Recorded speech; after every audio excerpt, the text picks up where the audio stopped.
Isabelle. Née sous X, elle a toujours vécu avec l'impression d'être privée d'une partie d'elle-même. Isabelle a 48 ans, elle est née sous X, une douleur particulièrement vive. Mon abandon, ça m'a fait énormément couler de larmes dans mon enfance. Comment Isabelle a-t-elle grandi avec cette absence si douloureuse? Les sous X, c'est ne pas avoir d'identité. Pourquoi est-ce si important pour elle de retrouver sa mère? Nous l'avons suivie dans sa quête, celle d'une femme qui souhaite lever le secret de sa naissance sous X.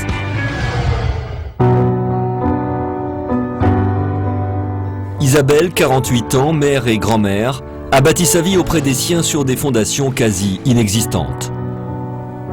Depuis plus de 40 ans, Isabelle veut mettre un visage sur sa mère biologique qu'elle appelle sa maman de naissance, ainsi que sur sa famille d'origine. Je suis née le 5 novembre 1964 à Paris, mais j'ai la particularité d'être née sous X. C'est une médaille que j'ai reçue à la pouponnière d'Antony. C'est une médaille qui est donnée aux enfants de la DAS, qui représente un ange avec au recto les 2 lettres EA pour enfants de l'assistance et le numéro de matricule qui m'est propre, 279 990.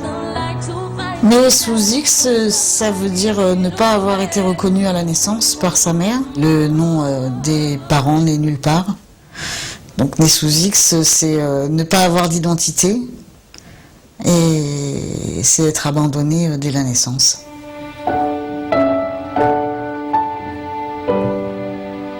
Mon abandon, ça m'a fait énormément couler de larmes dans mon enfance et dans ma vie d'adulte, par période également. Maintenant, je pleure beaucoup moins. Les larmes, elles sont juste plus visibles. Elles sont dedans. J'ai appris à me blinder. Aujourd'hui, je suis une femme heureuse. J'ai construit ma vie. Je suis pourtant pas une femme comblée. Voilà. Et j'ai beau être heureuse, il manque quelque chose de vraiment fondamental, qui est connaître mes parents de naissance, connaître mes frères et sœurs, et au-delà, savoir que j'ai une famille et des gens du même sang. En France, 600 à 700 femmes choisissent chaque année d'accoucher sans dévoiler leur identité. Isabelle ne travaille plus et consacre 4 à 6 heures par jour à ses recherches pour retrouver la trace de sa maman de naissance. Les seuls éléments qu'elle a en sa possession sont l'âge et les origines de ses parents laissés dans son dossier de la DAS. Ce manque d'informations rend son enquête très compliquée. La tâche est gigantesque.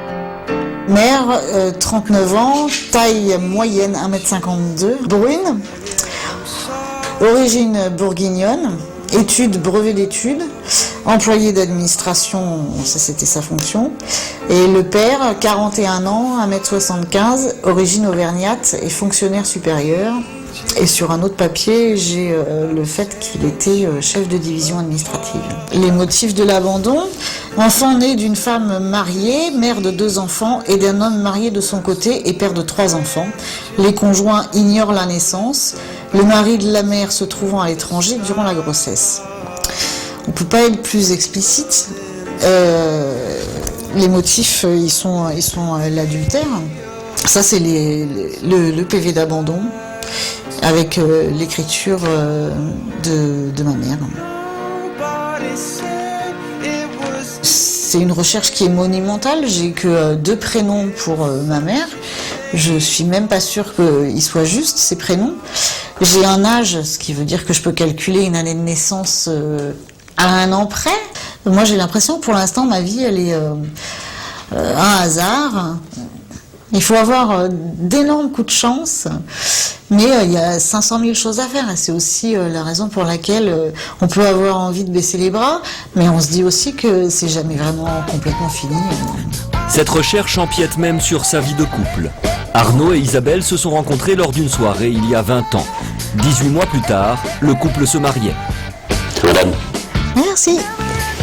Aujourd'hui, Arnaud, son mari, 48 ans, subit cette quête au quotidien et fait tout pour conserver l'équilibre au sein de la famille. Ah non, c'est mon rocher. Il est ultra rassurant, protecteur. Et ça, c'est quelque chose dont moi j'ai vraiment besoin. Je pense que je souffre encore ce qu'on appelle des syndromes de l'abandon. J'ai toujours peur que les choses me filent dans les doigts, que je perde ce qui m'est primordial. Et j'ai vraiment besoin d'avoir avec moi quelqu'un qui soit hyper stable dans ses humeurs, ses sentiments. Il le sait, il trouve que c'est lourd à porter certaines fois. Des fois c'est lourd, c'est lourd à porter, c'est évident. Et puis pas décevoir, quoi.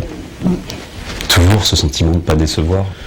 La découverte d'une nez sous X quand tu ne sais pas ce que c'est engouffrant. On a fait des choses, écrire des courriers à tous les curés de Bourgogne et de Navarre, aller faire des planques comme un détective privé, rentrer chez les gens. Je suis rentré chez les gens pour Isabelle, pour aller vérifier que l'écriture n'était pas l'écriture la même que celle de son PV d'abandon, raisonner, voilà, faire une enquête policière pour essayer de trouver, passer du temps. À un moment donné, je me suis vu aspirer par ça. J'ai toujours soutenu, mais à un moment donné, je me suis retiré de tout ça, parce qu'il y avait les enfants, et il fallait qu'on garde cet équilibre. Isabelle dans ses recherches, et moi présent avec les enfants pour pouvoir faire cet équilibre. Être le conjoint d'une nez sous X, c'est une place qui est difficile des fois. Je me suis vu lui reprocher plusieurs fois, tu me considères comme un meuble, je suis là, et tu vois pas que je suis là. Donc ça, ouais, c'est difficile.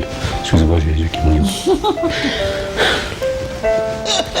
À présent, Isabelle enquête seule et ne lâche aucun indice qui aurait pu être laissé par sa mère biologique. Le jour de ses 20 ans, elle reçoit ainsi un mystérieux bouquet de roses. À l'époque, le fleuriste lui annonce que l'expéditeur est une femme, âgée d'une 50aine d'années. Bonjour. Je venais vous voir, je voulais savoir depuis combien de temps vous aviez ce magasin. Alors moi, ça va faire 13 ans maintenant. Et autrement, le magasin a à peu près 40-45 ans. En fait, moi, je suis née sous X. J'habitais ici, donc j'ai jamais connu ma maman.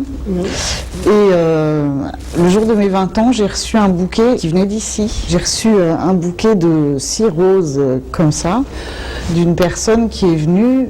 On me l'a décrite après. Et je me suis rendu compte en consultant mon dossier à la DAS que ça correspondait à la description de ma maman. Elle avait pris une carte bon anniversaire. Elle a refusé d'écrire quoi que ce soit en précisant qu'elle voulait rester anonyme. Et elle a commencé à régler le bouquet par chèque. Bah oui, mais le chèque, c'est pas Voilà, elle l'a déchiré. Et derrière, elle a dû payer en espèces. Le fleuriste m'a dit, quand j'avais téléphoné, il m'a dit, mais je m'en souviens très bien, et c'était ma dernière cliente de la journée, il était 19h presque. Ben, la seule chose que je vous souhaite, c'est de retrouver votre mère, et s'il y a d'autres familles autour de vous, bien sûr de la retrouver aussi. Parce que moi non plus, j'ai pas de maman, et je suis de la DAS aussi, et j'ai jamais trouvé. C'est pas vrai. On n'a même pas trouvé son lieu de naissance. J'ai trouvé pour mon père, j'ai jamais trouvé pour ma mère. Ça remonte plein de choses, hein. J'en ai marre de constater partout le manque que le défaut de connaître ses parents, ça peut créer. Et moi, je le vis au quotidien pour moi. Et j'aime pas non plus le constater chez les autres. Non. J'aurais voulu être dans sa tête pour savoir pourquoi elle a fait ça. Est-ce qu'elle pensait en essayant de retrouver ma trace. J'ai eu cette impression qu'elle soit venue deux fois de façon anonyme, une fois pour m'abandonner et une fois pour me retrouver et encore pas donner son nom. Ça m'a mise en colère. Isabelle a été adoptée à 9 mois à la pouponnière d'Antony. Enfant unique, elle a grandi dans une famille où le sujet de l'adoption était tabou. Elle a perdu sa maman adoptive et son papa, toujours vivant, réside dans le sud de la France. Aujourd'hui, Isabelle prend plaisir à retourner sur les lieux de son enfance.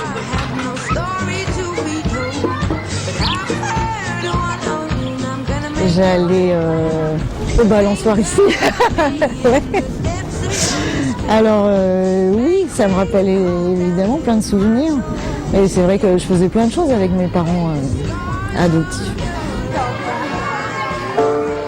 J'ai appris que j'étais une enfant adoptée, j'avais 4 ou 5 ans. Ma mère en a profité pour me dire cette phrase dont je me souviens encore, « Toi, tu n'es pas né de mon ventre ». Et sur le coup, j'ai pas compris, je me suis dit d'où je suis née alors. Si j'étais pas dans son ventre, j'étais où? Et en fait, elle m'a dit qu'elle était dans le ventre d'une autre dame. Ça, je me souviens que ça a été mon premier gros séisme dans ma vie. Je ne sais pas dans quelle mesure je l'intégrais bien mon histoire, hormis le fait que j'avais souvent l'impression d'être seule au monde alors que j'étais pas seule et j'étais entourée et j'avais des parents adoptifs qui étaient affectueux et très présents. Ça a été relativement difficile parce que j'étais fille unique en plus, donc contrairement à ceux qui ont été adoptés avec d'autres enfants adoptifs aussi, au moins ils peuvent échanger et décharger un petit peu leurs questions. Moi j'avais personne pour en parler à la maison, donc il fallait que je le garde pour moi. Isabelle a rencontré Nathalie sur un forum internet. Il y a 28 ans, Nathalie a été contrainte d'accoucher sous X. Le sujet de l'abandon a créé un lien très fort entre les deux femmes. Aujourd'hui, Nathalie rend une visite surprise à son amie.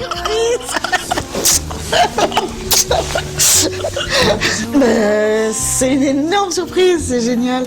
C'est génial, je pensais pas. Ça me fait vraiment plaisir, surtout qu'on se voit pas souvent. Hein. On échange beaucoup par écrit, mais non, on se voit pas souvent. Allez, réchauffe-toi. 3 jours après l'accouchement, quand je suis sortie, je portais toute la tristesse, j'avais l'impression de ne pas avoir accouché. J'ai gardé cette impression de ne pas avoir accouché tout le temps et je l'ai encore. Je crois que ça s'arrêtera quand j'aurai vu ma fille. Mais tant que je ne l'ai pas vue, c'est comme si je la portais tout le temps en fait. Pendant 28 ans, j'ai vécu à moitié. Il y a toute une part de moi qui a arrêté de vivre. Tous les matins, je me levais, je prenais mon café, ben voilà, j'étais avec elle et je pensais à elle et j'avais des chansons exprès pour elle. Je passais ma vie à chanter et chaque fois que je chantais, c'était pour elle. Et je regardais le soleil se lever et je me disais que c'était pour elle. Le fait de laisser mon enfant, c'est une horreur. On peut pas l'expliquer, sauf à un enfant qui est né sous X. Voilà, on se comprend, voilà. Là-dessus, on se comprend. Je pensais même pas qu'on pouvait retrouver son enfant, quoi. Je n'avais même pas imaginé ça. Pour moi, c'était fait, c'était fait. Moi, ça m'a rassurée de voir qu'un enfant né sous X pouvait chercher sa mère et l'aimer. J'y croyais pas trop, ça. La première fois, en fait, que j'ai désiré retrouver ma fille, c'était pour des problèmes de santé, en fait. Parce que j'ai eu une maladie d'origine génétique et donc je me suis dit qu'il était possible que je lui transmette et je voulais lui dire, je voulais le mettre dans son dossier. Puis un jour, j'ai eu une réponse. C'était comme si, d'un seul coup, je venais d'accoucher. L'accouchement et la naissance de ma fille à ce moment-là. Alors là, j'ai crié dans la maison, ça y est, j'ai ma fille, j'ai retrouvé ma fille existe et tout. Mais c'était dingue, quoi. Ça a été une joie, mais c'était extraordinaire. Je me réjouis pour Nathalie et je fais pas de transfert, c'est son histoire et ça me fait super plaisir que ça avance, même si ça avance doucement et je serai parfaitement heureuse quand ça aura abouti et qu'elle aura vu sa fille aussi. Par rapport au regard des autres, je suis tranquille. Je pense que personne ne peut me marcher dessus à cause de ça. Seule ma fille, si elle le veut, un jour pourra dire à cause de ça, tu n'es pas respectable, elle seule. Sinon, autour de moi, personne. À cause de l'accouchement sous X, à cause de l'abandon. Si Nathalie a eu la chance d'avoir une réponse de sa fille, Isabelle en attend toujours une de sa maman de naissance. Il y a 16 ans, elle a déposé une lettre dans son dossier de la DAS, le seul moyen de communication entre une mère et un enfant né sous X. Clamart, le 2 novembre 1997. Madame, c'est sans animosité aucune que je cherche à entrer en contact avec vous. Bien au contraire. Lorsque je pense à vous, le sentiment qui m'habite est doux et chaud et ressemble fort à de la tendresse. Je ne vous juge pas, je ne vous demande rien, ni argent, ni même explication. Je voudrais juste que vous me laissiez vous regarder, afin que je puisse, dans cette image, la force de continuer à avancer et que je puisse enfin mettre un visage là où dans mon cœur votre place est réservée. Et souhaitant de toutes mes forces que vous accepterez de me faire un jour par votre présence ou par un signe de vous, le second cadeau que vous puissiez m'offrir, Isabelle Jeanne André. Et cette lettre, je l'ai malheureusement trouvée intacte dans mon dossier au mois d'avril l'année dernière. J'avais demandé pour la 3e fois de voir mon dossier. Je trouve que le fait que cette enveloppe elle soit encore dans le dossier, ça ressemble à tout le reste, ça ressemble à du gâchis. Moi, je trouve que dans la vie, il n'y a jamais trop d'amour et que chaque fois qu'il en passe, il faut pouvoir le prendre. Et là, il est vraiment à sa portée, mais est-ce qu'elle sait qu'elle peut avoir accès à mon dossier? Je ne sais pas. Je trouve ça juste désespérément triste. Surtout si je pense qu'elle aurait pu mourir et partir sans savoir que moi, je lui avais laissé un signe et qu'elle pouvait être sereine. Aujourd'hui, Isabelle a fondé sa propre famille. Elle a 4 enfants, Louisiane, 12 ans, et Timothée, 16 ans. Mais elle avait déjà 2 enfants d'une première union. Sébastien, 22 ans, et sa fille aînée, Amandine, qui a fondé sa propre famille et ne vit plus à la maison. Tous soutiennent Isabelle, hantée par cette quête obsédante depuis 25 ans. Nous, ça doit être ça 4 fromages.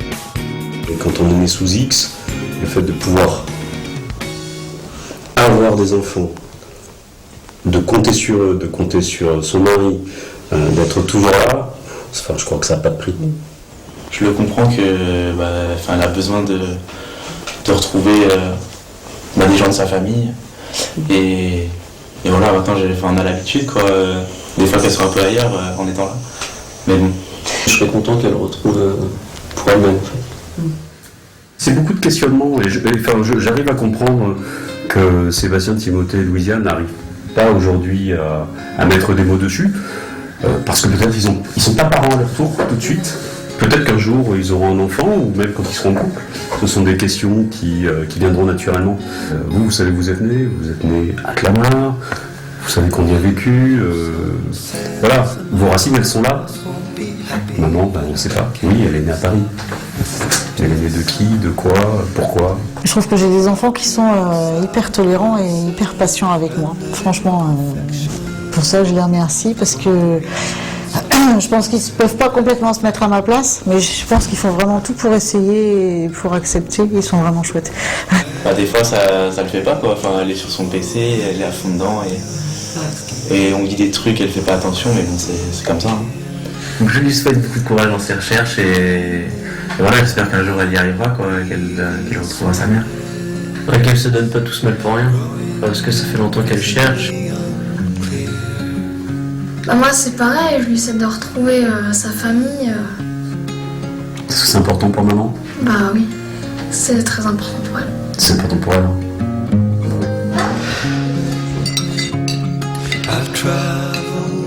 Il y a 5 ans, Isabelle a eu l'impression d'être abandonnée une 2e fois. Sa mère adoptive meurt subitement d'une rupture d'anévrisme. Ma mère adoptive, c'est la maman qui s'est levée la nuit quand j'étais malade, celle qui s'est toujours occupée de moi. C'est la femme qui m'a aimée et qui m'a élevée. Le décès de ma mère adoptive, il a été terrible. D'abord parce qu'il est arrivé de façon très soudaine. Je crois que perdre une 2e mère, c'était peut-être encore une de trop. Oui, elle me manque, oui, j'y pense souvent. Je suis juste persuadée qu'elle aurait sans doute encore souffert de me voir médiatisée, de me voir investie encore dans les associations. De ce côté-là, je me dis que son décès, ça lui a peut-être épargné ça, de voir que moi je tournais pas la page et que j'y arrivais pas. Aujourd'hui, je regrette que les choses n'aient pas été dites directement. Je regrette énormément le mensonge qui m'a été fait pendant des années où on m'a fait croire que mes parents de naissance étaient décédés. Ça n'a pas été plus facile d'accepter un décès que d'accepter un abandon, contrairement à ce qu'ils ont pu penser, parce que je pense que mes parents adoptifs l'ont fait pour me protéger. Mais c'est pas plus simple un décès, c'est pas forcément plus compréhensible non plus par un enfant. Et puis surtout, au moment où on apprend la vérité, on a tout qui s'effondre, toute la confiance qui finit de s'envoler en se disant que c'est pas possible qu'on ait monté sur quelque chose d'aussi grave.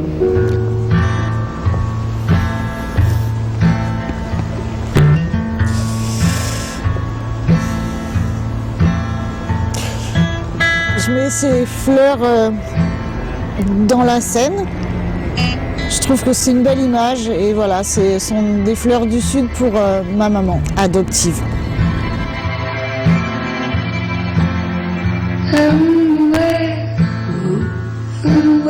Where